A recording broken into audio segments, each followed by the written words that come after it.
Uh, Hi, and welcome to our Empathy Circle with a panel of experts on empathy. This is a group of people that have worked pretty extensively on the topic of empathy, and we have a discussion topic today, which is how might we grow the empathy movement in communities, businesses, and online. And we just want to go around and introduce ourselves. So I'll start. I'm Edwin Rutsch, Director of the Center for Building a Culture of Empathy. And for about 12 years, I've been working quite intensively on the topic of empathy. Have a lot of different projects like an empathy tent where we go out in the community and listen to people, do conflict mediation, have done hundreds of interviews of experts and do this empathy circle process and a lot of other different projects. So that's a little bit about me. Anita, would you like to start with? Sure. Thanks for having me join this call. And hello, everyone, Jack and Jackie. My name is Anita Nowak, and I teach leadership and social entrepreneurship at McGill in Montreal, Canada. And I focused on empathy and leveraging empathy for social change through my PhD research. I called it empathic action. And I'm in the process of writing my first book, which is called The Empaths Strike Back. Thanks. Yeah, and you've written articles, done a lot of TED Talks, stuff like that too. So you've really been working pretty intensively on the topic. Jackie, would you? Oh, if you have a website, you can also mention your website. Mine was cultureofempathy.com and empathycircle.com. Do you have one? Sure. Mine is just my name, Anita Nowak, spelled Nowak.com. Okay. Jackie? Hi, Edwin and everybody. I'm glad to be here again in an empathy circle. These are so fun. So I have been doing strategy and leadership consulting for about 25 years. I was a partner in a global firm called McKinsey & Company, and then I started my own business about 15 years ago.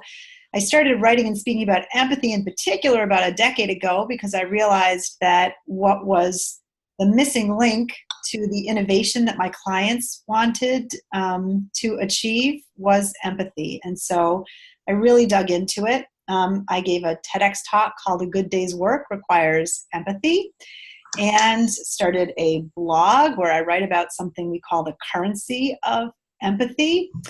And then all that sort of translated into this book. It's called Empathy Deficit Disorder, which was just recently published. And I'm having a great time talking about that. My website is jackieacho.com, JACKIEACHO.com. Thanks. And these links will be down in the description area too, so you can get to all the panelists' links very easily. Jack, would you like to go next? Yeah. So I'm Jack Ricchiuto. Happy to be with you all this afternoon. I'm located here in Cleveland. I'm part of a small company called Thrive at Work, and we do a lot of culture, leadership, and strategy work, among other things, with across the board industries. And let's see, let me see if I still have it. I had an iPad version of the book. There we are. Simple listening. Simple listening, right, exactly. So I don't have a copy with me. But so I did this book. It came out in January, and it was interesting for Jackie and I to both converge our books at the same time, working parallel, but not consciously to a large degree. And we ended up giving a talk at an International Women's Day conference here recently on the two coming together. But for me, the interest in listening and as a core to empathy started with me in my 20s being exposed to Buddhist meditation, and that's a practice of deep listening and non-judgmental listening, both to others and yourself. So for me, that's always been a core practice. I take it for granted. And what I'm most excited about is the fact that from a growth mindset, it is teachable and learnable. And it changes our brain chemistry and the chemistry of our networks and relationships. So I'm really excited to be here this afternoon in this conversation. Excited to have you here as well. Do you have a link, a website? Yeah, so my personal website is jack@nuance.coach. jack@nuance.coach. That would be your email. Is there a website or? Oh, I'm sorry. The website is nuance.coach. Okay. Okay. Great. Send the email, yeah. So what we're doing here is an empathy circle, and I find that the empathy circle is one of the sort of the easiest gateway practices to fostering and learning and practicing empathic skills, specifically empathic listening and active listening skills. And in this process, everyone gets a chance to feel really heard to their satisfaction.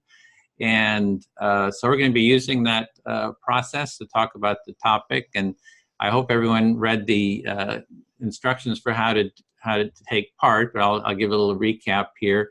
So in this process, one person will speak, and then we'll select who they want to speak to, and they'll talk about whatever comes up for you on the topic or whatever is alive for you. And then the listener is going to recap what you said, what their understanding is of what the speaker has said. And that means you can just reflect back some of the words, you can summarize, paraphrase, or just give back sort of the essence of what it is that you heard the speaker say. And a few little tips as a speaker is you want to pause periodically to give the listener a chance to do that recapping or that reflection. And as the listener, you can also say, if it starts becoming a lot, the speaker says a lot, you can say, oh, pause, let me just sort of reflect what I'm hearing you say. So if you start feeling, oh, this is like too much, you can ask for that pause. And so you're just reflecting, recapping. You're not putting in your own stories and your own ideas or questions. When it's your turn, when the speaker, we're going to have 5-minute speaking turns to begin with, or until you feel heard. And sort of as a transition, you can say, I feel fully heard. Then it's the listener's turn to speak and select someone in the circle. And yeah, that's sort of the basic. I'll do the timekeeping, and I think, we'll just kind of jump right in. I think that's the best way to sort of learn the process. So our topic is how might we grow the empathy movement in communities, businesses, and online. So if somebody would like to start, you could select me to speak to, just so I could model the listening. And we'll just get started. 5 minutes. And maybe we should have Jack speak, since he was the one that came up with this topic. Do you want to speak to me? That's fair enough. Yes. Okay. You got 5 minutes. Okay, great. Thank you. The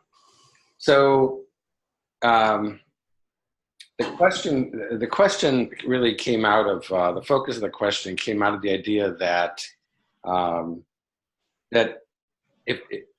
I believe empathy it deserves to be a movement, and I think that the four of us and for hopefully for each of the four of us, there's 250,000 people who feel the same way around the planet, and so part of it for me is how do we connect these people? How do we connect them in community? How do we connect early adopters, if you will? How do we connect the early adopters and the visionaries and the change agents, the thought leaders, researchers like Jackie, like you are, Anita, and your work too. How do we connect us together to make this occur? Because the alternative is that we just keep going at it in groups of 4, right, for random hours or 2, or individually, right, in your university, in your community, in your business. Okay, well, let me reflect that so far. So what I'm hearing is that you feel that there needs to be an empathy movement, and you're like wondering, like, how do we build that movement? Because right now people are sort of working on their own, or just with a few people, like here. And how do we really get it?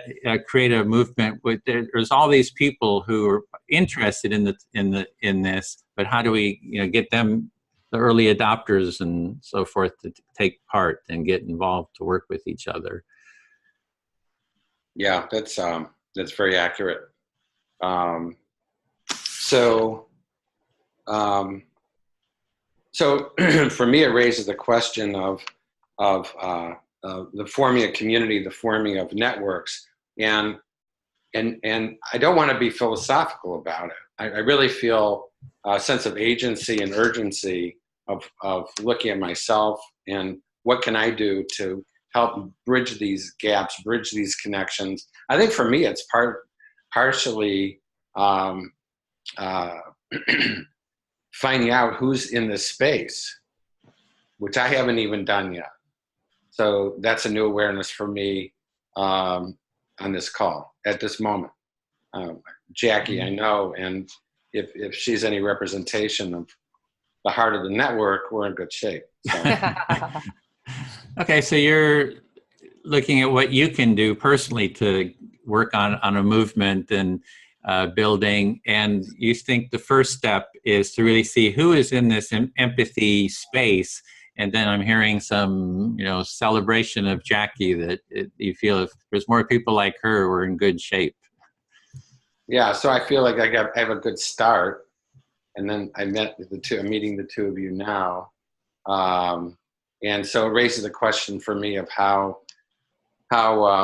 what's next on the path, right? What does this path look like for us? What does it look like for me? How do we get this conversation going? Who needs to be in the conversation? So those are some of the questions around my interest and excitement. I don't really have a lot of concern or worry or pessimism. I think we're in this wide open space.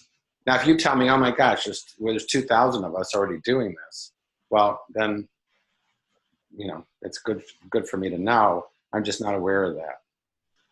Mm-hmm. So you see it as a wide open space to work on, and you're just not aware of a lot of others doing it in this area. Right. And there might be others here. Yeah. Well, that's something to explore and discover. Okay. And I don't know how much they're connected. So it's not building a movement of individuals doing more in their silos, right? It's really helping to build a community internationally, hopefully, because I think it's important not to be nationalistic about this. Yeah. Okay, so you're really looking at how to create a sense of community within this movement, and not everybody just kind of doing their own silos. Yeah. Work. And that was 5 minutes too. I'll hold that up. So, okay. That Then. was 5 minutes. It was weird to be listened to that well. You can tell what kind of I'm hearing a little bit of a cellar. Yeah, it's weird to be heard deeply without interruption. It really is. It really is. So I'll speak to Jackie. Okay. Yeah, I'm pretty thrilled that Jack brought up the topic of a movement, because that's really, I've been looking at too, is that we need a real movement, and that sense of community too, because I do have a sense everybody kind of working in their own field, and there's not a lot of, there is, but it's not as much cross-pollination or sort of a sense of a movement as I think there could be. So you're thrilled that Jack's bringing up this idea of a movement, because that's what you've been interested in too. And you see a lot of people doing their individual work, but there's not as much cross-pollination as there could be. Yeah, and I see, perhaps doing empathy circles like this is one way to get a bit of cross-pollination, that's starting with people who have written books on the topic or working pretty intensely, that, it's easy to get together on Zoom like this and, just start dialoguing and connecting. And I actually saw it from the last circle we did. There was, I'm seeing connections happening. People saying, oh, Anita just said, oh, Jackie, I just got your book and, I'm reading it. And then others are, cross-posting information, from each other. So I think just having these dialogues is a good starting point. So you see the empathy circles as a good starting point for the cross-pollination that Jack brought up, because you've been doing them, and as you do them, you see that there are these connections that take place that that bind people beyond the actual conversation. Yeah, and they're sharing each other's work and reading each other's books, and sharing online. And yeah, and there's something about the political. It's like, what does it take to have a movement? It's like maybe some shared visions or shared goals, or something. So a couple, things that I see that could be shared is, for example, the empathy circle is a gateway first step process, that we could use and spread.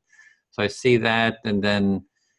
And there's a lot of other, practices too, that are to, kind of talk about those and, spread those. And then something about the politics. It's like, I get a sense that we're talking here and that the empathy movement hasn't been sort of politically active.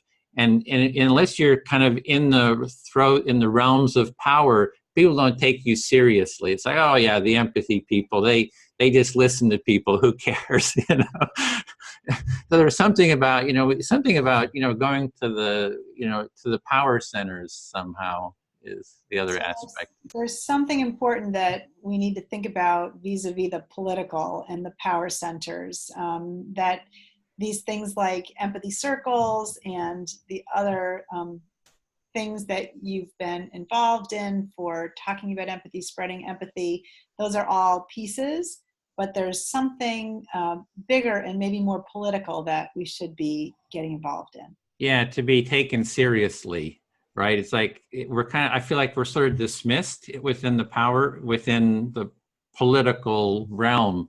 And I think we need to be taken more seriously, and it might take some, real sort of actions in some way to get the attention. And one way is there was a town hall with two congressional representatives, Mark DeSaulnier and Barbara Lee in our district here. And I put in a question, it was on racism. I said, would you be willing to take part in an empathy circle with Republicans on this topic? And it was the very last question that was asked, and they both said yes. So I'm really going to hold them to this. It's like, I'm willing to, set up my empathy tent and say, I'm not leaving here until they keep their word. So really to, be more assertive in terms of bringing it into the political world. So there's more to be done in terms of being taken seriously and being more assertive, especially in the political space. And you took part in a conversation with two representatives in your area, and the very last question that was asked was yours. Would you be willing to take part in an empathy circle on racism? And they said yes. So you're looking forward to holding them accountable to that. Exactly. I feel very heard. Thank you. Oh, great. Okay, I'll speak to Anita. Hi. So I want to say welcome, Jack, to the waters. It's really nice. You're going to enjoy the empathy people that you meet. And I, dove into it as I was, writing a book on empathy. And I found so much brilliant research across multiple disciplines. Neuroscience, psychology, evolutionary biology, economics, business, et cetera. So it's really intellectually engaging for one, and I'll pause. So you're welcoming Jack to this great space of thinkers and actors and doers that are engaged in empathy work. And when you were writing your book, you kind of dove into it from, an exploration and research perspective, and you found empathy was relevant and bubbling up in so many disciplines. It was really exciting. Yes. And not only is it intellectually fascinating, this gem of empathy that has so many facets, but the people that I've met doing this work, they're doing it for a reason. And generally, they're very co-creative, empathic people. And it makes for wonderful ad-libbing, which is a lot like what Jack and I did on the stage at the International Women's Day. So not only have you found your empathy research intellectually stimulating, but you've so enjoyed meeting the people behind their words and their work, and that you find them, that there's a common ethos around wanting to co-create, and that there's real intentionality, and that they're lovely people walking the talk. Maybe I'm inferring of empathy, and that, you know, what you lived with Jack on the stage at the International Women's Day is something that sort of is, you know, part of the MO of this subculture of empathy people. Yeah, you know, and it's not 100% because people are people, but I've just met so many wonderful people, including you, Anita, and including Edwin. And one of the things that you'll find as you get into this, Jack, is Edwin's been gathering people for a long time now.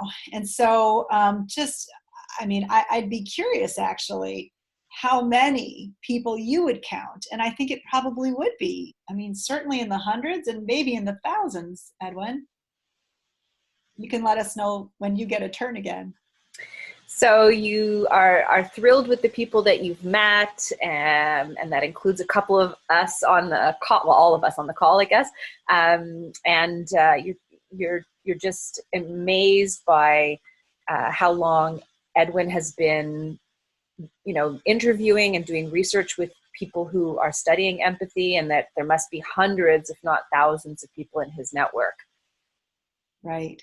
So, and I agree with what Edwin was saying about being taken seriously. And so part of the reason why I started writing and speaking and talking about a currency of empathy is to turn the tables on these business concepts that thwart our humanity and affect so many people in organizations, which is why 70% of people are disengaged in organizations. And I just found that statistic so sad. I knew that empathy would be the missing link to bringing those people back in, and also to accomplishing the kind of innovation that the organizations want to do in the first place. But because they've sapped all of our humanity, we don't co-create the way that we're born to, actually. Mm-hmm. And so you are co-opting some business speak by using the currency of empathy to speak to the business people, saying, such a missed opportunity. You've got people who are 70% disengaged at work. You're not, you know, fully living up to your innovative potential. If only you would, you know, deal in the currency of empathy, you could have happy employees doing innovative work. I mean, you know, imagine. Yes, I feel fully heard. I'll call on Jack. Okay. So I'll just start by saying I'm in a really good mood today because it's my daughter's 3rd birthday. And when we get off the call, I'm heading to a park with a bunch of helium balloons and cupcakes for her and her daycare classmates. And what's interesting is that just 2 days ago, I was invited by a social media company named Goalcast. So if you haven't heard of them, I recommend that they be on your radar, to participate in an event called Listen Up. So I was a speaker. Unlike a TED Talk, you're really just there to share a story. And I shared for the very first time publicly the story of my miscarriages. Okay. Well, we went from cupcakes to miscarriages. Good job there. Your daughter, congratulations, 3-year-old, cause of good mood. Sounds like a great celebration in the park with cupcakes and balloons and fun. Then you talked about the Goldcast event where you got to do a non-TED Talk storytelling called Listen Up. Yeah, and a couple of things. Well, just to tie make the connection. You know, I've had my miscarriages, but I've also had my daughter, so I feel really grateful. But I didn't even talk about yesterday. getting to the success story of having had a child at, I was 42 or 43 when I had her. What? Mm-hmm. You look so 46 young. now, 46. So young. Oh, really? That's hilarious. Good lighting, I guess. But so I shared the story of my miscarriages, and they wanted every storyteller to have sort of a message to the audience. And my message wasn't a new one, just saying that we all need space and time to listen to one another and to hear each other's stories, because that's how we process our own, that's how we heal, that's how we grow. And bringing this back to the question that we're having as a dialogue on this call is that I find that there must be a way of scaling up opportunities for people to come together intentionally to share stories. So, so the message from your miscarriage stories was a familiar one, not new, but important, which is that we need to hear each other as a way to bring about our own, to process our own stories, to do healing, growing on our own and together. And now you have a wondering about how do we scale this specifically through storytelling. That's I'm hearing that of all the media possible. Yeah. Mm-hmm. And this company, founded by two 30-year-old guys. One was a physics teacher, and I'm not sure what the other one did. They kind of stumbled into what their core mission is, but now they're going full throttle. Their social, their videos that they put out to the world are seen anywhere from 25 to 50 million hits. So they have about 500 million unique hits a month. That's how big their social media presence is. And they believe in the power of storytelling for us to learn the lessons to become our best selves, because we're not getting them from school and our culture. So that's what they're intentionally working towards. And one of the things I wonder about is there a way to cross-pollinate between what we're trying to do as empathy people and maybe find a way to work with them intentionally around building empathy? So your wondering is around, is there a possibility space of connection between them and us? They who are putting out, who are generating 500 million hits a month in storytelling, and us with the empathy power, firepower that we have, what could happen in that synergy. Mm-hmm. Am I at 5 minutes? Yeah, okay. I'm so sorry. I'm just going to go quickly. I'll be right back. It's just a bio break for 1 minute. I apologize. That's what moms do, It always never fails. So this is interesting. You can start, Jack. You could select one of us. We can continue. Yeah. So is this the 2 hours? Is this the format of? Yeah, we just keep going for the time allotted. We'll use empathic listening. So. Wow. You can select me or Jackie if you'd like to take the next round. I haven't been heard from her in a little while, so. I would love to hear you. I'll do that. I talk better when she listens, when you listen. All right, 5 minutes. So I think part of my passion around all this is finding two things, just to carry the conversation forward.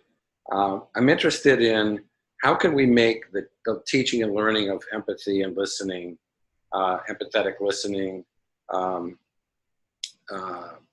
I like this. Anita, I love your contextualization of storytelling as part of that.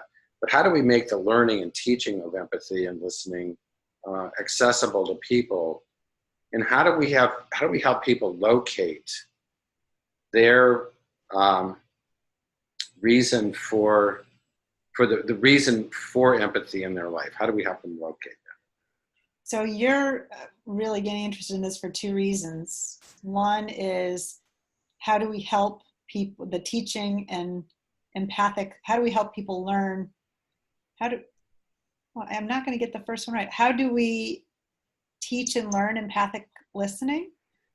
And the second one is, how do we help people find the meaning of empathy in their lives? Yes. Okay. Yeah. Perfect. The second one, I hate to use the word business case, but it's what's the personal case, the business case, what's the why behind, and I think we have got to ground in that first. I think we have to help people ground so that I'm walking around the world saying,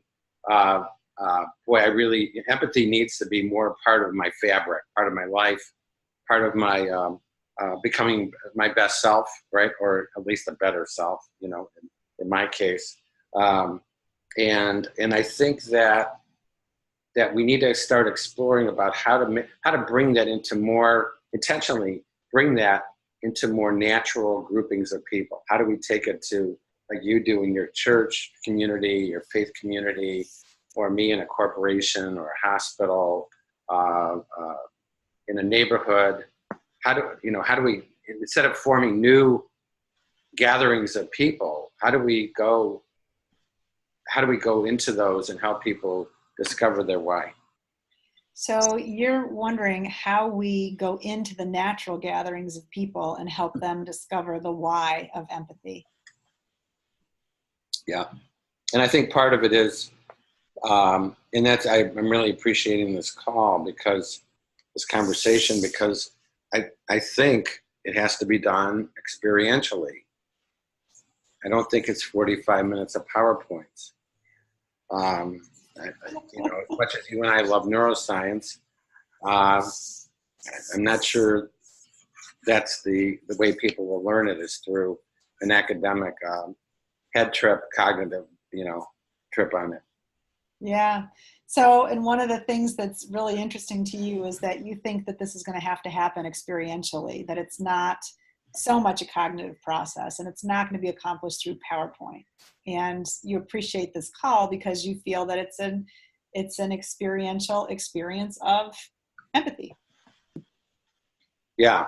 And so, that being said, I'm fascinated in whatever venues I'm in, public or private or business or whatever, is where people are not invited to tell their stories, and how much of a possibility that is to even get storytelling occurring. Because I think stories, even partially well told, provoke a sense of empathy without people having to gotten degrees in it.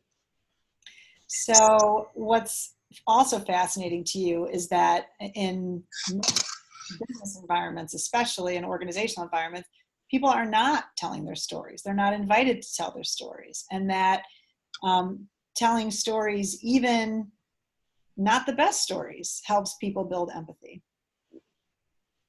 Correct. Feels like 5 minutes. Will we have more? 30 seconds. 30 seconds. So let's tie these together then. How do we form more networks of people like us to bring about more storytelling? So how do we form more networks of people like us so that more storytelling will happen, is what you're wondering. That's what I'm wondering. Thank you. You're welcome. Oh, I have so many thoughts from all these conversations. So first of all, I have to go back to Anita, and congratulations on the 3rd birthday. I hope it's great. I think it's wonderful. You're vulnerably, and I know it's not easy, sharing stories of miscarrying with, ultimately, obviously a blessed outcome.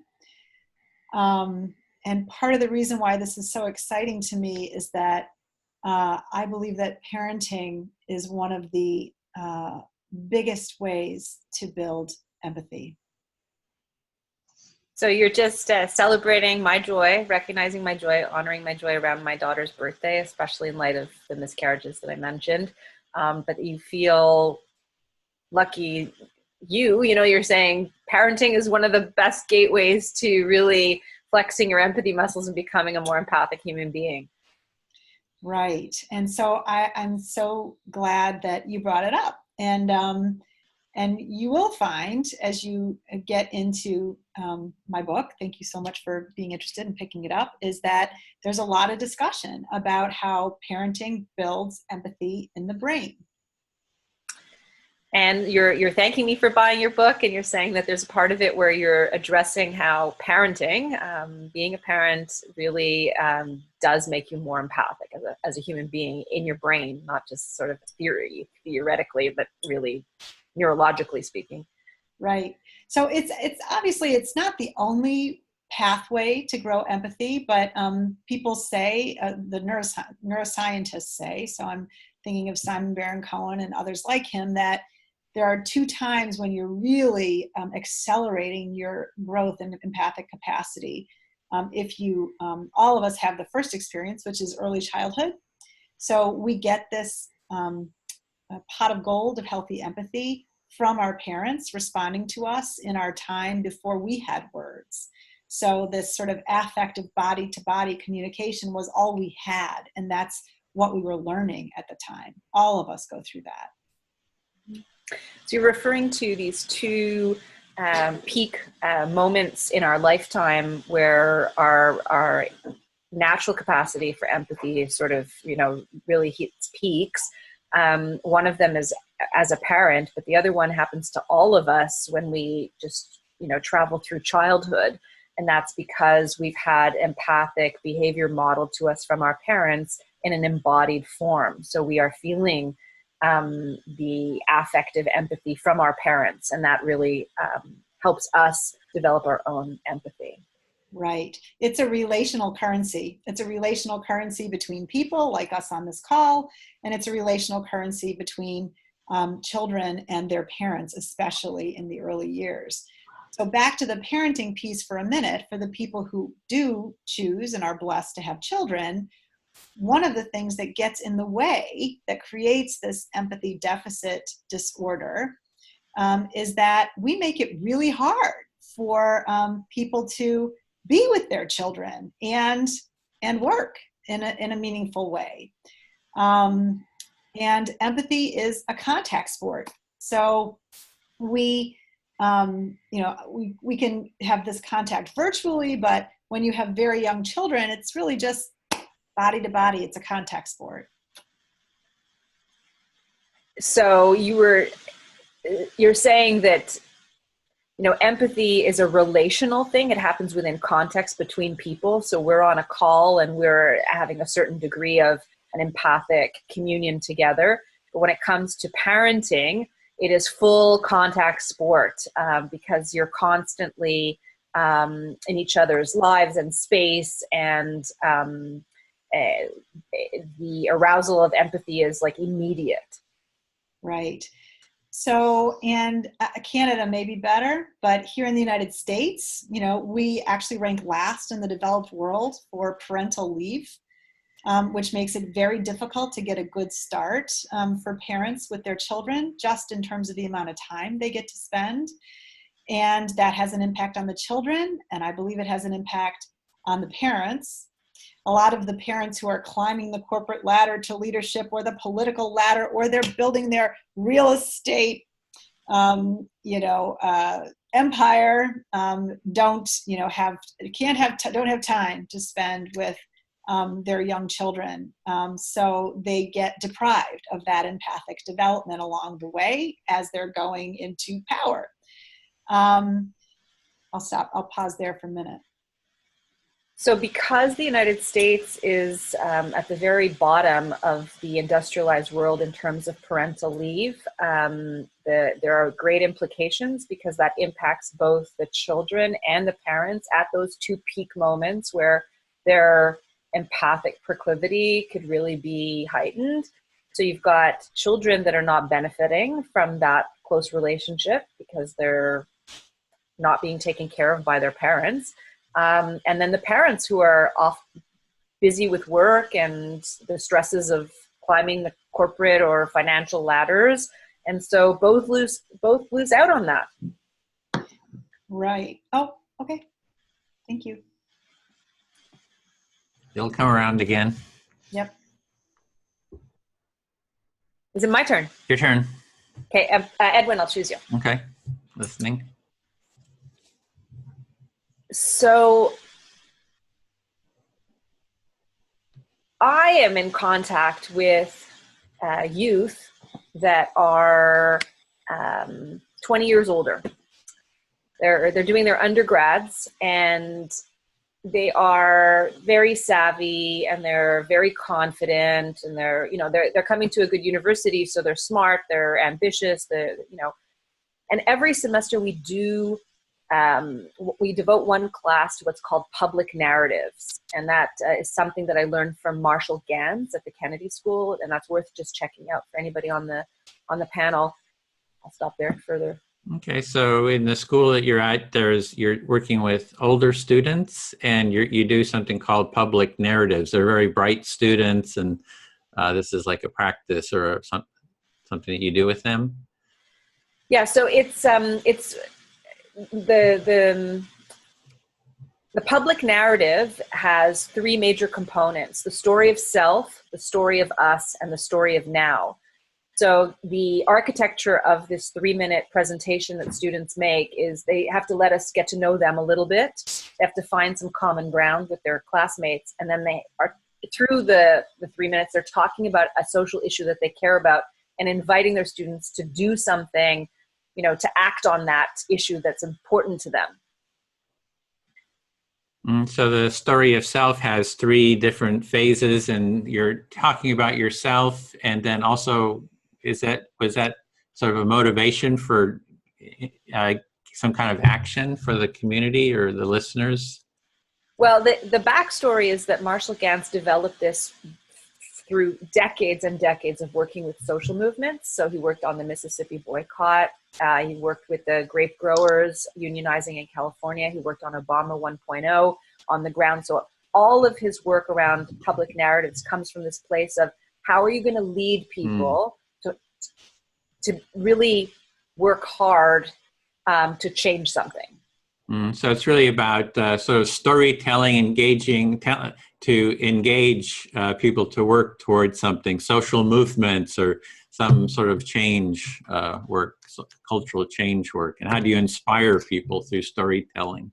Right. So my students learn sort of the architecture of the public narrative, but the content is tell us something, a social issue you care about. And so I've been doing this every semester that I teach for, I guess, nearly a decade now. And it's the before and the after class. They come in as individuals that know each other through classes in the hallway, group projects. And that class, as a result of each student sharing a 3-minute story about something they care about, it becomes a community. Because everybody takes off their social masks and shows up with courage and vulnerability. And it is so palpable. And I don't know one group of students, like I set the bar up high and they're like, yeah, whatever. And they're like, it's never going to live up to the hype. And everybody leaves the class saying like, why aren't we doing this more often? So you see this as a very powerful practice, and that people come in, take this at any level of participants, and it just is a very powerful community building practice. And even the students, the participants are saying, like, why aren't we doing this even more? Because it's beneficial. And I think what that really suggests and showcases to me is exactly what your book is about, this empathy deficit in our culture, because it's being pushed out, but we have a natural desire to be in communion with one another and to share each other's burdens and to find community. So there's this deeper quality that people have to come together to find community, and it's this storytelling that is a way. That's the motivation for coming together. People just have that natural motivation for that connection and community. And what I've noticed anecdotally every semester, so I've got about 40 students in any given class, and I've done this, let's say, a dozen times. I have seen an upswing of stories that have to do with mental health issues. So that's no surprise. Cutting, attempted suicide, anxiety, depression, the entire gamut of mental health issues that the stats are it's playing out in every single classroom. Mm-hmm. So in these stories, you're hearing of sort of painful things people are dealing with, anxiety, cutting, and it's matching what you're hearing anecdotally is matching the statistics, and you're seeing it being shared in those stories. Which I guess as a conclusion is, yes, we need more empathy in the world to change policy and the direction that the world is heading, and we so need it on a micro level as individuals. I mean, it's such an important thing. Yeah, so you really see the importance of it for people having all these difficulties and these struggles, and you're seeing the struggles in these stories, and we need empathy for people to be able to share those stories and get that supported, sort of the personal micro level, as well as the, not just the larger macro level. So that was the time I feel really heard. I feel heard. Thank you. Then I'll actually speak back to you. Okay. Just to shift the direction a little bit. Yeah, what you're talking about with the storytelling, I've seen that too. Storytelling is so powerful in terms of, people are so engaged in great storytelling, and you see the TV show, the shows are about storytelling. The things that are really popular on YouTube is, storytelling. So yeah, I really see that. And I've been thinking about it too, how to do better storytelling. So you've spent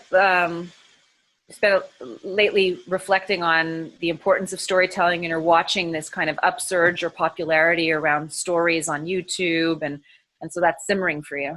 Yeah. And then I wonder how that is with sort of the empathy listening. So there's the storytelling, and then there's also sort of this empathic listening, active listening process, and sort of the merging of the two. I sort of wonder about, because there is sort of this practice I think is really good to learn.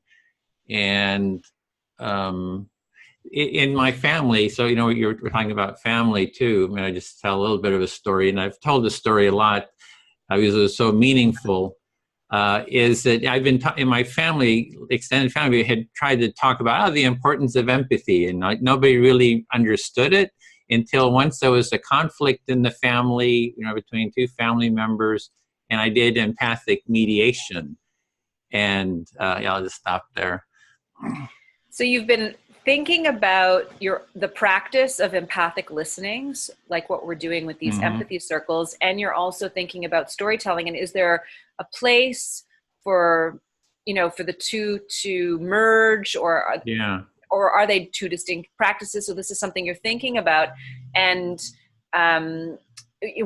what comes to mind is this moment where your family, who knows that you've been, researching empathy, and it's kind of staying up in the ether, it really came home for them, and it was like an aha moment because you were facilitating like an empathic dialogue between two family members in a dispute, and they got to live the experience of empathic listening and mediation. It's what Jack was talking about. You have to have, it helps if you have a visceral experience of it. So the family members were, just really angry with each other, yelling at each other. And I started doing this active listening, empathic listening with each of them. And then eventually had them do it with each other. And then it turned into a whole family empathy circle. And sort of like the onion, we peeled away so the issues and got to a really, a core issue that brought everyone together with hugs. It's like it was just sort of resolve the issue. So, but it was needing those skills. So I guess even in storytelling, there's skill building. I mean, there's sort of skill too of sorts. So you're connecting the dots between something that Jack said earlier, that if to become more empathic, the process of becoming more empathic has to be learned experientially. You don't read about it. And your perfect example from your own perspective is this experience that you had with your family, because, as a result of you being skilled as an empathic listener and able to have sort of a facilitated dialogue across people who have difference, you're able to unpack a lot of discord and get to some place of resolution for your family as a result of this empathic dialogue. Yeah. And so at that point, I named it. I said, hey, this is empathy, basically. So I named the experience. And it was like, oh, this is it. This is, this is pretty good. This kind of worked. So they connected the experience with the word, and it sort of opened the space for different family members who had been in conflict to take part in sort of mediated empathy circles. And so we've been doing them, periodically. And in fact, this Sunday, I'm going to meet, with the family's going to be doing another one, dealing with another family issue. So because they had such a rich experience. And trusting. It was trust, I think. Yeah. Okay. So because it was such a safe and trusting experience where people felt heard, and that you, sorry, I should have turned that off. Sorry. I lost my train of thought. Hold on a second. I can say your family members had such a warm experience that they're continuing to do it, and you find that you'll have to repeat. I'm sorry. It's just that I'm doing one this, in a couple of days. We're going to be doing, so we do these periodically on different issues, sort of conflicts or just different family issues. And they go for, 3 or 4 hours, yeah.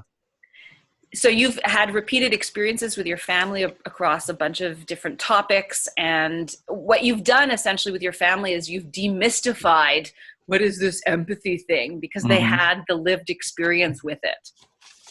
Yeah, I feel heard. And we can also go to 6 minutes now, just to get, sorry, we're doing 5, but if you want to do 6 now, and your turn.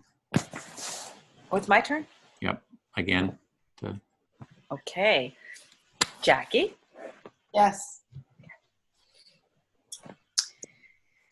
I don't know if you've noticed on the back of, behind Edwin's chair, he's got a bookshelf full of books.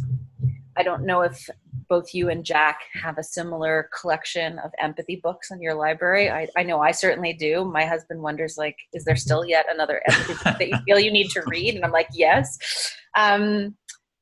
I feel that as a result of having studied empathy and fallen in love with empathy, I've actually become a better person. I find that there are so many opportunities to express my empathy and engage in what I call empathic action, that I look out for them now. And it has enriched my life by tenfold. So you don't know if I had noticed the bookshelves behind you and Edwin, but there are so many books on empathy that you have been enthralled to read, and your husband's always wondering, is there one more? Is there really one more? And there is. And you found that by reading all of these books and falling in love with empathy and studying it, you've become a better person, because you find all of these opportunities for empathic action that you take now. Yeah, and I guess that's one of the key things that may drive the momentum behind an empathy movement, is if people realize just how joyful and purposeful their lives are going to feel when they become more in alignment with their natural empathic capacities, I mean, you know, it's such a win-win. It's like the ultimate win-win. So you think that if people could realize how joyful it is to have what they do on the outside align more with their empathic consciousness on the inside, they will be motivated to be more empathic, that it's a win-win. Mm-hmm. And going back to the original question of our call, I really believe that Edwin's like website is like a treasure trove of resources to learn about empathy. And I feel that there is so much potential with everything that he's already accumulated and all of the people that he's, you know, has been in contact with, that I wish there was a way to bring resources to beautify it and spread the word and get people involved. Like I feel like it's an untapped treasure. So you see Edwin's website as a treasure trove of resources that where people can learn about empathy, and probably people don't realize that there's all of these resources available where we can together learn about and practice empathy. And that would help us accomplish the goal of the original concept of this call, which is how do we build a movement of empathy. And I've been thinking, once my book is finished, what next project might I want to take on? And I've been seriously thinking about, trying to create an empathy gathering. I don't want to make it a conference because that sounds very kind of academic, but a gathering of empathy leaders, experts, activists, like anybody that has appeared on his website would be sort of, the first round of invitations. And I wonder whether there would be an opportunity for us to, crowdsource a little pool of funds to help bring his website to the next level and create a social media campaign around that. Like, I feel that there's just so much potential. So when your book is finished, you have an idea that you'd like to create a gathering of empaths who will strike back. And you're thinking that everybody who's ever, who's on Edwin's website or has written these books, that they would be candidates for coming together to have this a gathering, like a conference, but not so academic, and that there's probably opportunities to do something more innovative with social media or crowdsourcing to raise the visibility of what people like Edwin have been doing for so long. Mm-hmm. I feel heard. All right, Jack, come on back. Okay, Anita. No. I talk and you listen. Oh, you're talking. Oh, I thought I was talking. Talk to Anita. Oh my God. I was ready to switch it for her. Go from talking to listening. Let me tie up a few loose ends. So, so the reason I brought up parents and children and lack of parental leave, and while we're at it, let's also state that at least in the United States, Canada is better, I'm sure. In the United States, work-family balance, again, we're like down at the low end of the list of work-family balance. So what this does is it leaves little room for individuals to develop their empathic capacity from the inside out, the way that we were designed to do naturally. So we're designed to naturally, as an internal practice, interior practice, embody empathy. One of the barriers or challenges to that is, at least in this country, the lack of proper attention of things like parental leave and policies around balance. And work-family balance, yes, because even if you don't have children, if you spend all your time at work and you don't do any hands-on caring, you're not going to build your empathic capacity the way that the way that we're designed to do. And And so, as Anita noticed, college students and younger children are experiencing a rise in depression and anxiety. So with so the big thing here is we're seeing suffering. We're seeing the suffering that's occurring from the lack of practice around empathy. We're seeing it especially among younger people, anxiety and depression. Right. So the good news is there's neuroplasticity, which means that if we are built to empathize, if we change the culture, if we get people to see the why, and we start having these experiences of empathy, just like Anita said, I too feel like I've become better, more joyful, more connected to work that I'm supposed to do by just being aware of empathy, by researching it. I think I've become a better parent, although you can check with my children. So there is this neuroplasticity that if we aren't starting with the best, starting point in terms of what we got as young children, we still can build our empathic capacity. So that's where the movement can make a big difference. So this is at least 2 or 3 times now you said that you're reminding us that we're already designed for this. It's built in. It's in our genes or our psychology, our makeup, and that it doesn't take miracles to make it happen. It takes awareness. It takes purpose, intention, and when that happens, that's when the magic occurs in just about every area, every area of our life. Right. So there's kind of this inside out piece, which is, very individual, psychological, neuroscientific. And then there's this outside in piece, which affects how our insides work. So the inside out piece may have blockages, right? We may have injuries to our conscience. We may have, times when we didn't get what we needed. And so we suffer from, some mental health issues that really empathy is part of the antidote to that.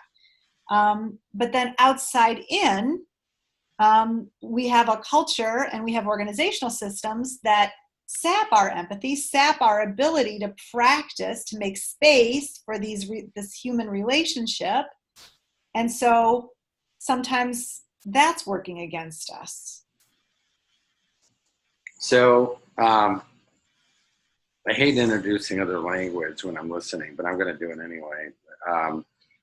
What comes to my mind as I listen with my imagination, as you know, is what I do. It's noise, right? So empathy can be constrained by noise, and there's internal noise, my woundedness. There's the external noise of toxicity, of the energetic black holes in society or in company. So you said a lot more than what I said, but I like it a lot. And so I think that we have to work on the inside out part, and that's requires political movement, and we have to work so that people have space to develop their empathic capacity the way that we're designed to do. And I think we have to work on the outside in part so that when we have that empathic capacity, work isn't so painful, and politics aren't so painful, and the news isn't so painful. So the movement really, I think, has to happen, and Anita was saying this earlier, at the micro level and at the macro level. Mm-hmm. So it needs to be holistic. This whole movement, it needs to be attention to the individual, right, and relationship, society, to us together, as well as us as individuals. And if we don't, then we see all these forms of pain and pain sources that could be business and politics and media. Okay, thank you. Your turn, Jack. Okay. I feel heard. Thank you. Okay, I'm going back to you, Anita. Okay. So um, there's so many threads going on here. I don't know where to start, but I want to start with the story of, I get together with my 92-year-old dad every once a month, and we have lunch. And just that he and I, he would spend in politics his whole life.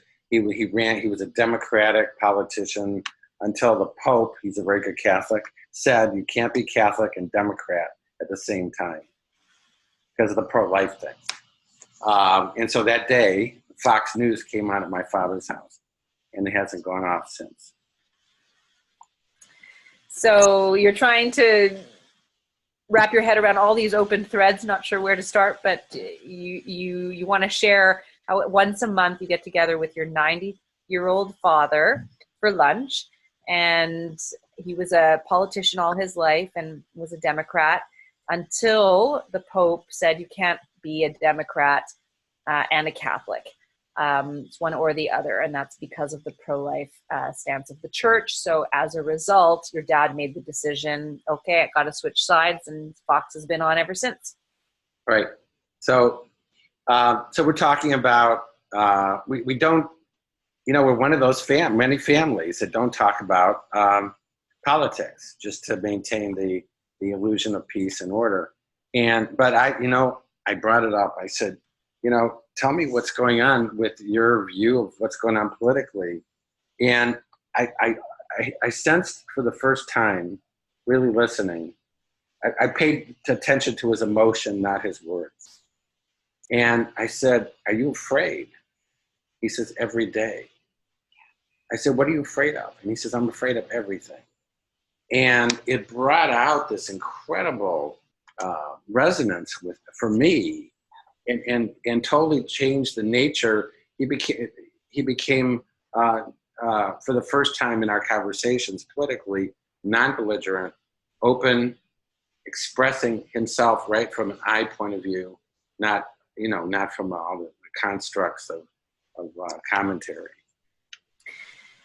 So typically in your family, because there are political divides, you don't talk politics so you try to stay above that phrase for a semblance of peace and harmony.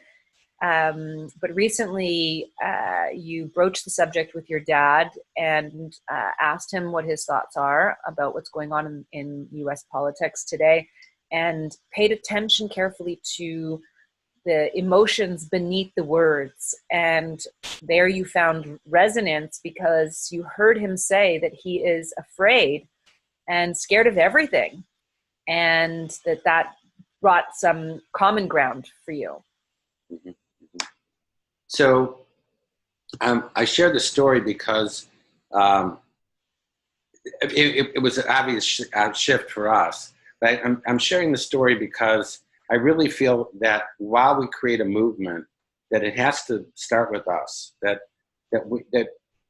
part of my metric in being a member of the movement is the fact that when I listen to you on a daily basis, right? When we meet at yoga, or we meet at work, or we meet in the neighborhood, or we meet wherever with our family, and you walk away from our conversations feeling a unique sense of being heard, I think that experience is absolutely at the core of the movement, of having more human beings walk around the planet saying, shit, what is this stuff? This is really interesting. I don't think I even have a name for it, but I really felt understood.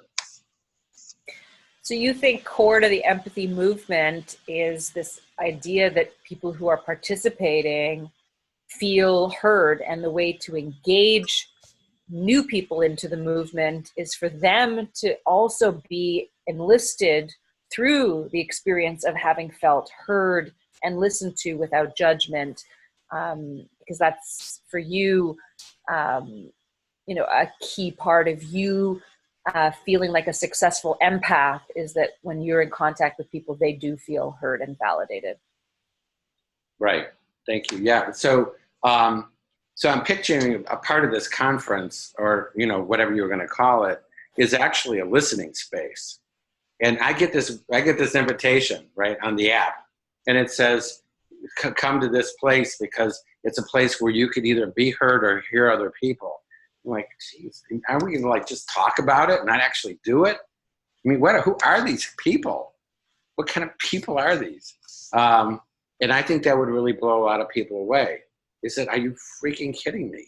Like, I'm just going to go there and actually feel heard and create that experience for other people. So that would be, to me, that would be a delightful weirdness to create. You're feeling excited about the prospect of a gathering of people who get invited to some kind of event where it's not talking about the notion of being heard, but actually experiencing being heard throughout the event. That's the event, and that really kind of excites you. Yeah, it's like you're not going to talk about cows. You're actually going to milk cows and drink milk. Right. Thank you. I felt very heard.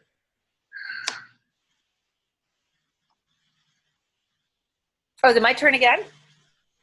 Okay, I'm going to turn it back over to you, Jack. Okay.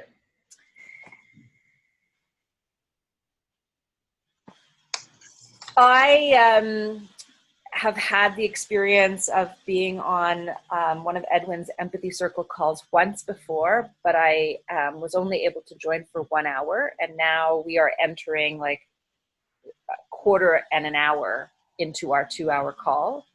And not only is there a great deal of effort that has to go into listening to the person who's speaking when you are doing the reflection back, but it's also an incredible amount of brain power that goes into just listening to other people and hearing the reflection back. So I'm fully focused, and it's exhausting in a good way, but it's exhausting.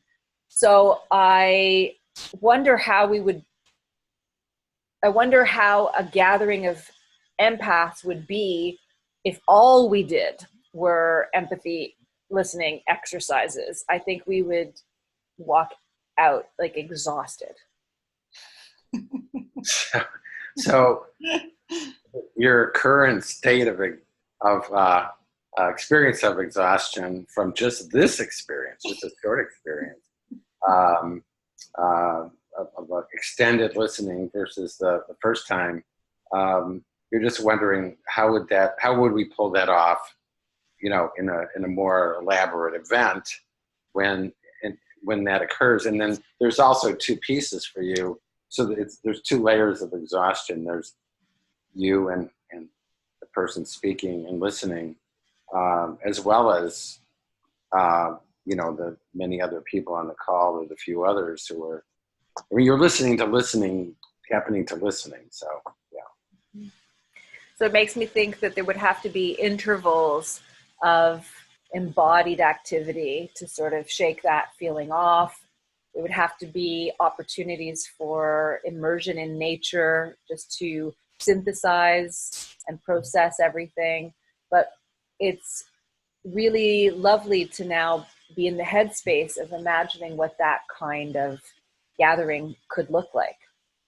So you've set some balls in motion. Mm-hmm. Okay. So there's you're intrigued, excited about the possibility of moving from our head to our bodies in these cases, right? Where we're moving. There's some movement. There's some movement in nature, and kind of that grounding that might actually allow us to do more. And I have missed 2 years in a row for a variety of reasons. A conference that's happened in Montreal, a woman who's a lawyer by training, but has a real social justice bent to her, has become increasingly interested in, the industry 4.0, the movement towards AI and everything that technology is going to bring us, and is really concerned about how social organizations and artistic communities are going to be left behind because, under the current model of capitalism, like the money is going to flow where the technology is going to be profitable, as opposed to not necessarily democratized across, how could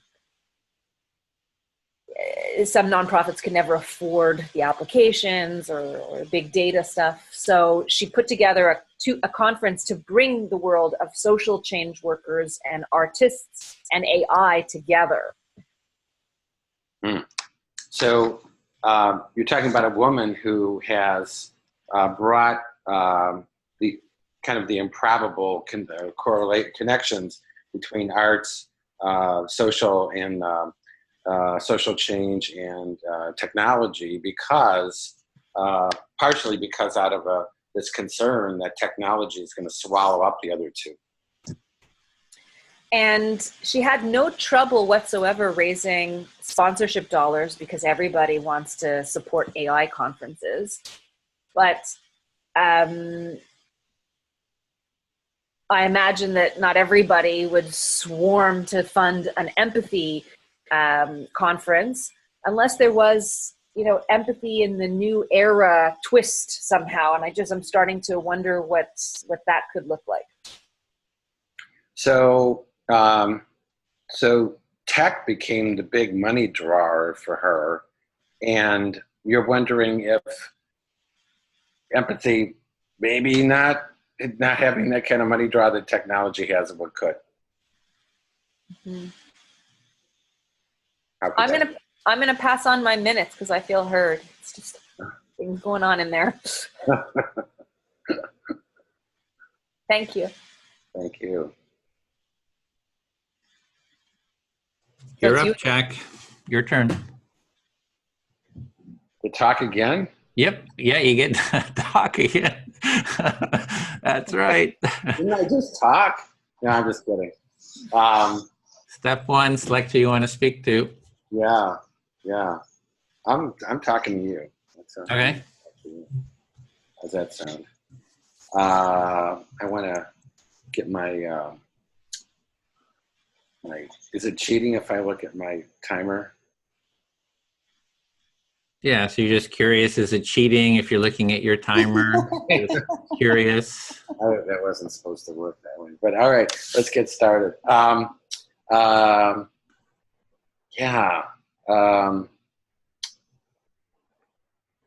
wondering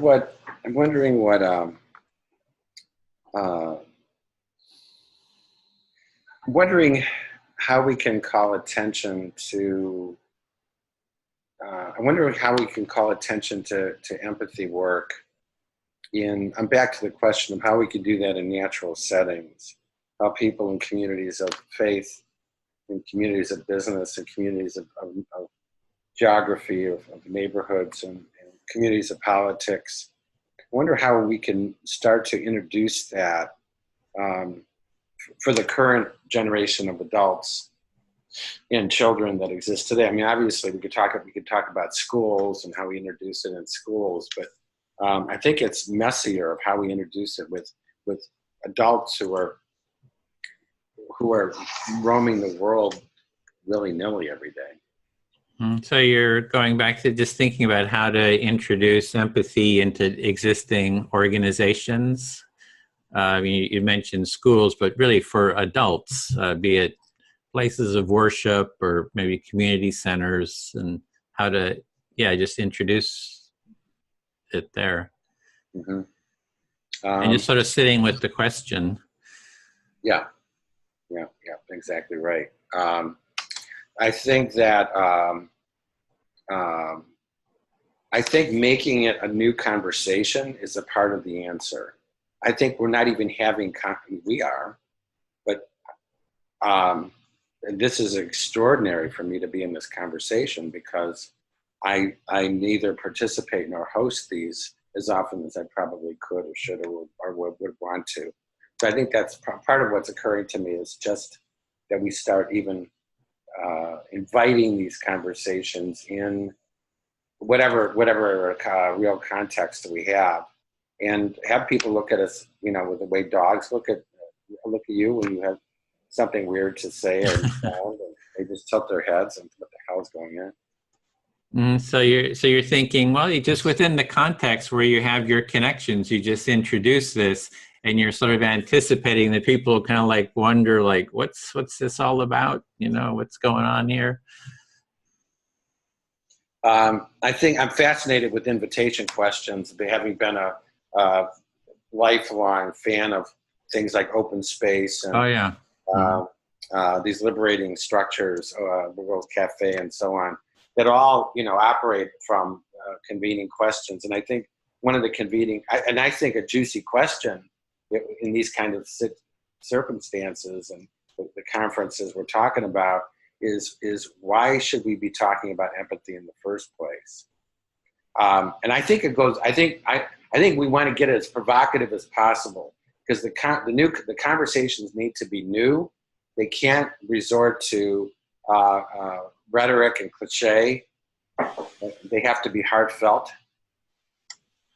So you're really looking like, how do you create an invitation? And you've had experience with like Open Space, World Cafe, where you introduce, have an invitation, and you're looking at the convening question, and like, how do you frame that question, and how is that question new, provocative, and yeah. I think another question is who's struggling.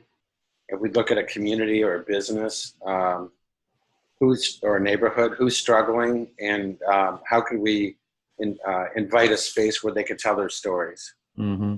Not even talk about listening and empathy and all those other things. It's just, I'm back to the power of storytelling. So it's just create a space for people to share their struggles, and you don't even need to talk about empathy or terms like that. Just here's a space for you to talk about struggles you're going through. Because the vision there is that 7.5 billion people become more aware that everyone is struggling, and everyone is struggling in roughly the same way. So it's really about, if people see that we're all struggling in the same way, 7.5 billion people will see that commonality. And if we can create that sense of commonality, that would be a good step. Yeah, it would be the anti-Facebook spiritual space, where in Facebook, no one, it's hard to see anybody struggling. Mm-hmm. Cats I see struggling, but the rest of us not so much. Yeah, really create a space where people could share their struggles, and you're comparing that to Facebook, where everybody's happy or fighting or whatever. Exactly, except for their cats. That was 6 minutes too. So. Okay, I'll speak to Jackie. That I was hearing that aspect of Anita was saying about the students talking about just their struggles. Jack is talking about their struggles, and I think there is really something to that, to a space to talk about real things that are going on for you. I think that's important. So you're hearing Jack and Anita talking about the struggles of people, whether they're students or adults, and you think that there's a real need for a space for people to talk about their struggles. Yeah, so on those empathy circles that we did one on, we're doing a monthly one on climate change and trying to bring the left and right together on that. But it came up, the topic of fear. What are your fears and anxieties and concerns? And so that has actually shifted, that monthly talk, that we're trying, the June, I think it's the June 1st circle is going to be on what are concerns, anxieties, and fears you're dealing with. So we're kind of shifting to more of a felt experience, like what's up for you around that. It's sort of a gateway topic. So you've recently shifted from having more topical conversations in the empathy circles, like around climate change, to having more felt experience gateway topics, like what are you afraid of? Yeah, and I think in the empathy circle, there's two things that are engaging, I find, is when people are really talking about their own struggles, and so it's as a container for holding that, it's very supportive, as well as conflict. So that's why I try to bring the left and right together. We just did, we've done 2 on pro-choice, pro-life, and those have been really engaging because we have activists, sort of on both sides. And then there's a lot of, energy and, behind it. So that kind of adds to the engagement level of the dialogue. So you find in the empathy circles that there's 2 things that really engage people. One is talking about their struggles, and then the other is talking about conflict. So, and you've done political conversations where you've had people on the left and the right, and because they're both so adamant about their positions, you find that they're very engaged in the conversation at the heart of that conflict, and that the empathy circles is a good holding space for them to meet. Yeah, so I'm getting a little bit of support here, but I'm hearing about, these struggles, the personal aspects, and trying to create a space for that. So we'll see how that goes. And I did have some experiences like when we were at Politicon, at a political conference, we did empathy circles there. And I used that same question about fear. And it was very engaging. Like, people are talking about, I'm afraid that the country's going to turn socialist like Venezuela. Somebody else was afraid of, earthquakes. Somebody else was afraid that their values weren't going to be passed on to their kids, what they considered. So it was really got quite personal. So maybe that's sort of a gateway question to look at. So recently you did an empathy circle that focused on what people were afraid of, and you found that it really was a gateway question at Politicon, where people talked about their fears and whether they're on the right or the left. They have these big fears, whether or not we're socialists like Venezuela, or whether or not we're, passing on values to our children. Yeah. And the other part was Anita saying, hey, this is hard work. It's like there's a certain concentration, but I find it sort of rewires your brain. The empathic listening, it's hard work and kind of different. Sometimes it's like, oh, this is like really hard. This is sort of, but there's sort of a rewiring that happens, and you start getting more sensitive and creating more space for listening, for myself at least, for listening to, You should others. be like a test subject, Edwin, like the Buddhist monks that go in the fMRI. Oh yeah, How's your brain different? I'm hearing I should be a brain, a test. What is his name? The Buddhist monk that does that. Yeah, what happens? Richard. Yeah. So on this topic of empathy circles being exhausting, which Anita brought up, you agree that it can be exhausting, but you have found in doing these empathy circles that it's rewiring your brain to be able to be more present and listen, and it becomes less exhausting over time. And what you heard from Anita is that you could, maybe subject yourself to fMRI and see if your brain waves actually have shifted. I guess we'd have to have a before picture. Yeah, I've sent emails to Christian Keezers. He has a neuroscience lab, and he said he would have his staff do empathy circles. So I'm trying to get them involved, and it's exactly that. It's like, let's put the staff, whatever, into the fMRI, and what is the effect? And, compare it to meditation practice or whatever. Like, we need some. There's just not enough scientific material, studies on the empathy circle practice. So you have been in touch with a neuroscientist who said that he would put his staff through empathy circles and measure before and after. He didn't say he would do the measurement, but they would do empathy circles. I'm trying to encourage him to do it. Yeah. So you'll encourage him to do the measurements, so that we can have more studies. Yeah, I feel heard. It's my 6 minutes. Okay. All right. Great. Oh, there's so many things to talk about. Wow. Okay. Back to empathy. Well, let's go back to fear. Oh, Jack, I'll talk to you. Let's go back to fear, since that's what you brought up. Yeah. So I actually think that there's only 2 emotions: love and fear, and everything else is an expression of those 2. And empathy, love, they're kind of similar. So we've got two quintessential emotions that we have as human beings, love and fear. Love is very connected to empathy. They might not even be different. In my mind, anyway, they're not so different. And I think empathy is a more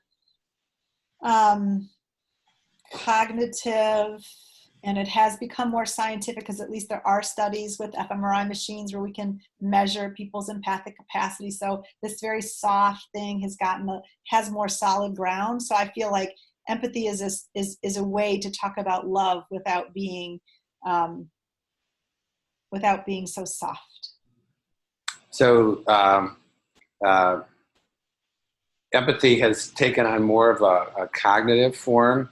It's been supported by science, so it's gone from too soft to harder.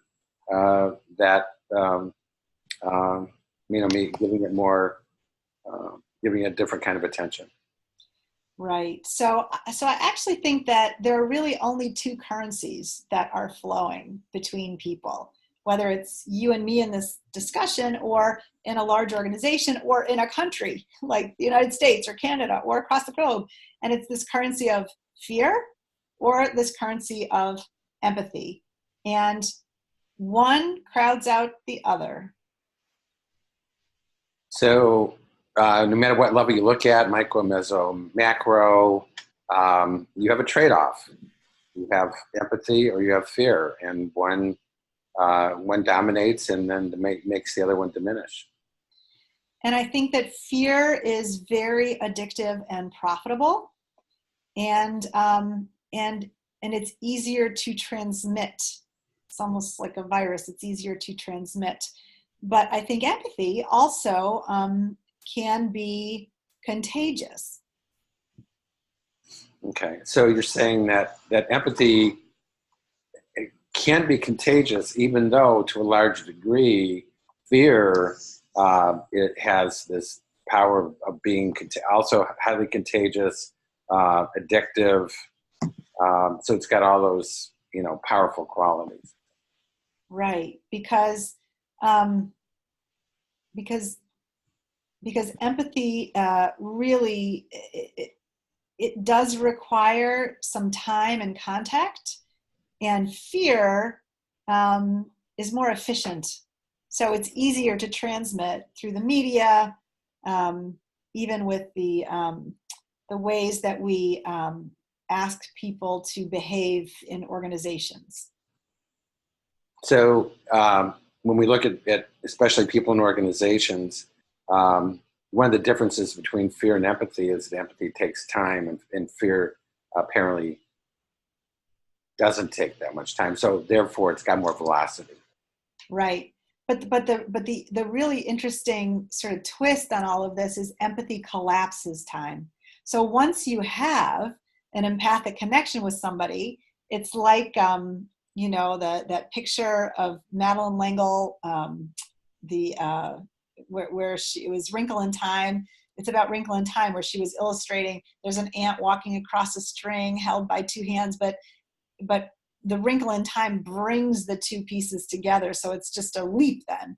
And empathy can collapse time like that when you have this empathic connection. So the wrinkle in time is this metaphor for how time collapses when we, in fact, practice empathy. Yes. So and I think empathy is selfish first. So that's why it is exhausting to, have these conversations and have so much focus and concentration, because you're giving a lot to the activity. And so going out in nature, restoring our stores, so to speak, taking some care of ourselves. Empathy is selfish first, allows us to come back and do these connections over and over again.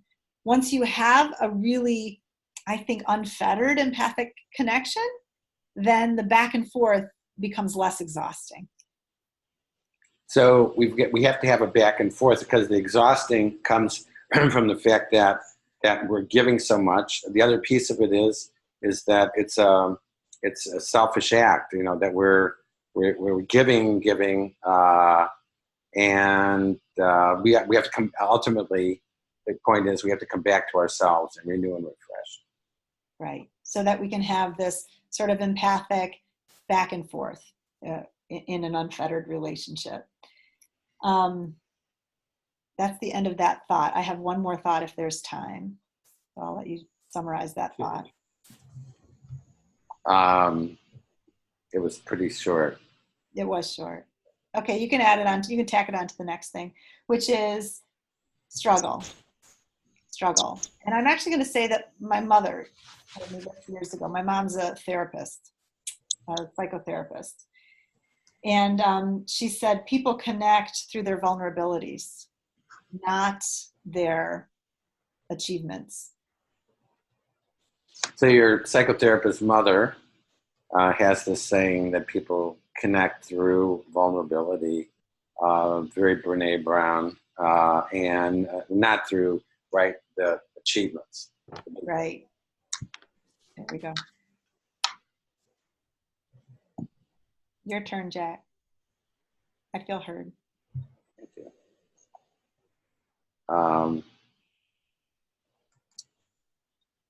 I'm talking again. Yes. I would say that every time. You got to select somebody.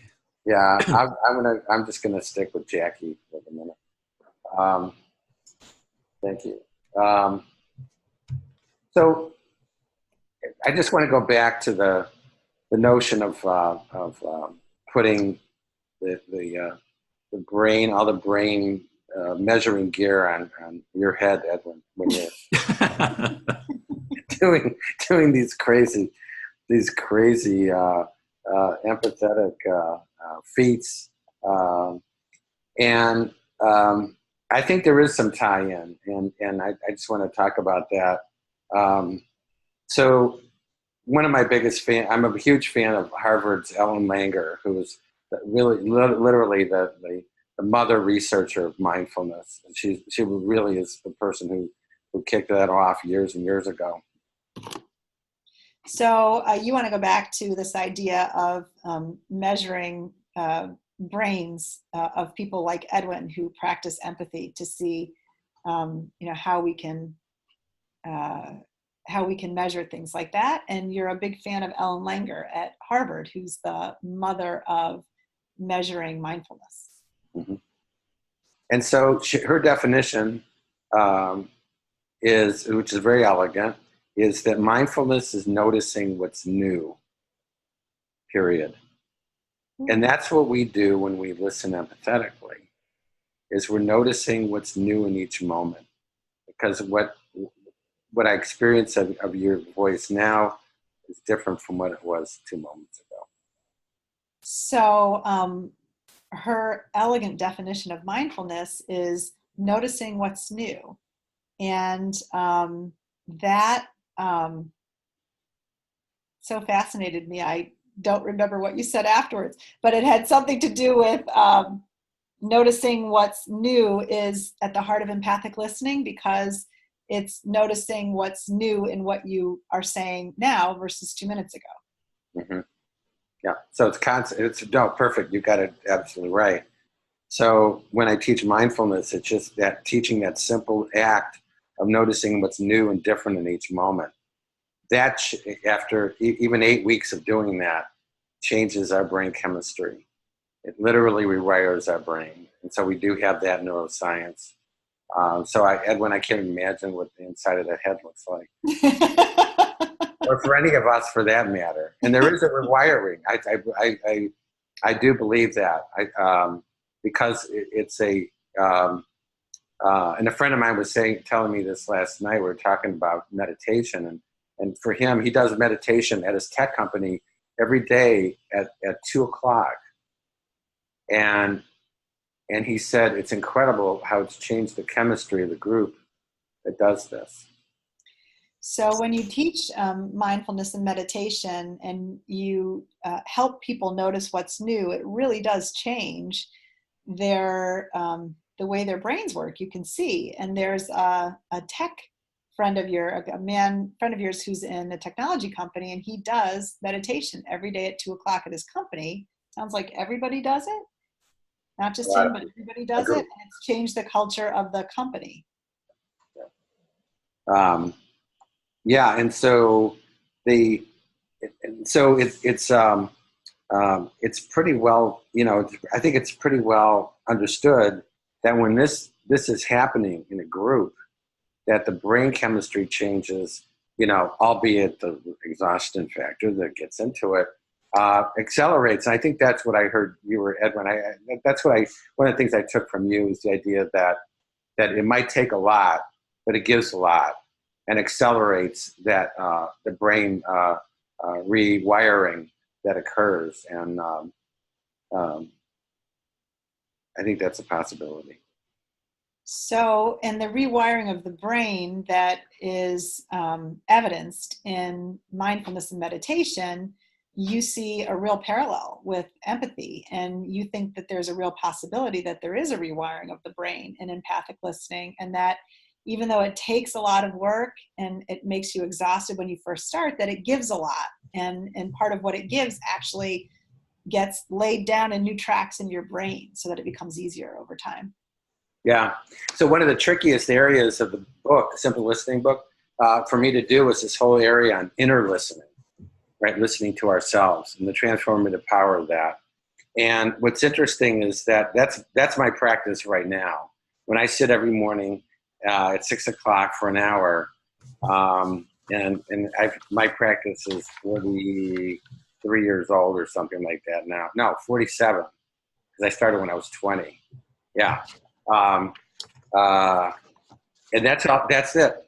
That's all you're doing for an hour. You're sitting, listening to yourself. It's the freakiest thing, and also the most simple thing. So, one of the harder parts of your book, Simple Listening, to write had to do with inner listening, and that's a practice that you've taken up when you sit and meditate in the morning. And it's a really freaky thing, but you sit and you listen to yourself for an hour. Thank you. You're welcome. Okay. So in terms of time, I think we could end here and just go around and get some feedback. I think you had like 9 minutes left, Jackie, before you had to go. Yeah, great. Okay. Thank you for paying attention. Yeah. So if we just some feedback, how was the experience of the empathic listening? Maybe Anita, would you be willing to go? You're muted. And we're not doing reflection, just sharing how was the experience? It was great. It does take focus and concentration, but it makes me think so does learning the piano. And why aren't we all putting kids through, learning how to be empathic listeners? What kind of brains and what kind of lives would we live if that was training, core training? I wonder. Anybody else you want to share? Well, like the last time I did this, my brain is on fire with all these ideas. I feel very hopeful about things that could happen. I really want to come to a conference that you're going to organize, or whatever gathering, whatever you want to call it. And Anita and Jack, I can't wait to ad lib with you somewhere else, another time, because it's always so great. And Edwin, I think these political empathy circles that you're doing are truly special and so important. So I'm both hopeful and so curious about everything that's been discussed. I found it fascinating. It's what strikes me about it is the realness that occurs, the intimacy that occurs. That's a little ridiculous. But I mean in a really good way. But because people don't, we don't join and bond. We don't love each other in the course of 2 hours, as strangers particularly. And I found that fascinating. But I think what it did for me is it gave me a space where I could show up without apology, without explanation, without filtering, showing up in a mutual way, which is a luxury. And so I think it's just an incredible process. It's really simple and profound. Okay, thanks. Yeah, so for me, I like the connection, the intimacy of it, and especially since everyone here has really worked, really in depth on empathy, it really sort of enriches the experience. And so I want to continue with these dialogues, and I have a whole list of, those 3 bookshelves or empathy book authors. So I'm going to try to bring them, people in. I just talked to Michelle Borba, for example, been emailing her, and so and have a whole bunch of other people lined up. So I'd like to have these ongoing mixing and matching sort of as part of the community building, maybe as a foundation for the conference, Anita. And also what I really got was sort of a confirmation about the sharing struggles and fears and anxieties. That was, for me, really became solid in terms of a sort of, some circles in the future, be able to just share your, felt experience, struggles that you're dealing with. And so that was sort of reinforced. And so I hope you are willing to take part in some more, and be with maybe some other authors. And so just sort of mix and match and just kind of cross-pollinate with different, different authors. So thanks for taking part. And yeah, it's really fun. All right. Thanks for hosting. Thanks, Edwin. Okay. Jack, I'm going to have to find out about your book. Can you hold it up again so I can see the title one more time? I'll send it to you. Okay, we'll send you the title. And I'll send you the article about Marshall Gann's public narrative. Yeah. I've got it. I have to pull. Here it is. But I'll send you link. Get with me after the call, and I'll send you a PDF of it. Okay, lovely. Thank you. You'll love it, Anita. One of the things I loved about it, other than it's just a great practice, is that Jack is a poet. He's actually a poet, so the words are very carefully chosen and sparse. There's no waste in his writing. And this is your 23rd book? 28th book? Wow. Yeah, 23rd, yeah. 23rd book. Whoa. Yeah, Okay. they're all fascinating. Yeah. Yeah, it took me I've already done books on talking. I finally did one on listening. But my dad would say when I was single for a long time, like through my 30s, and I would go out on a date, he would say, Anita, remember you have 2 ears and 1 mouth, and use it in that proportion.